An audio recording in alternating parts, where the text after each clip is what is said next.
जाजपुर जिला बड़छणा थाना निकटवर्ती शासन पुरुषोत्तमपुर बड़छणा ठारे थिबा आम घर शिशु जत्न गृह फाउंडेशन ठारे प्रतिवर्ष भली ए वर्ष बड़छणा समिति संघर सभापति मधुसूदन बल 77तम साधारणतंत्र दिवस उपलक्षे जातीय पताका उत्तोलन करथिले।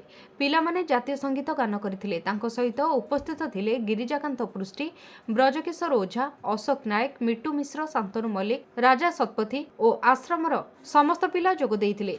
मधुसूदन बल कहिथिले, आजिर दिन में संविधान प्रणयन होइथिला।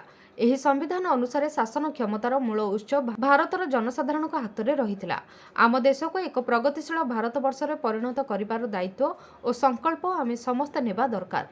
देश जो माने स्वाधीन आनी उद्देश्य मन पकड़ ये पिला आमे मध्य वार्ता देलु जे आम देश को जो माने स्वाधीनता आनी तांकर जीवन बलि देइथिले से माने होचंदी महात्मा गांधी, सुभाष चंद्र बोस, बक्सी जगबंधु, विभिन्न जो अछंती से माने जो देश को स्वाधीनता विषय रे पिला मानक आमे बुझेलु एवं सेमानक मनरे मध्य भरिदेलु आम देश को को माने स्वाधीनता आनिथिले से विषय मध्य तांकु मने पकई देलु। जाजपुर नरहरि बिहारी प्रयास न्यूज।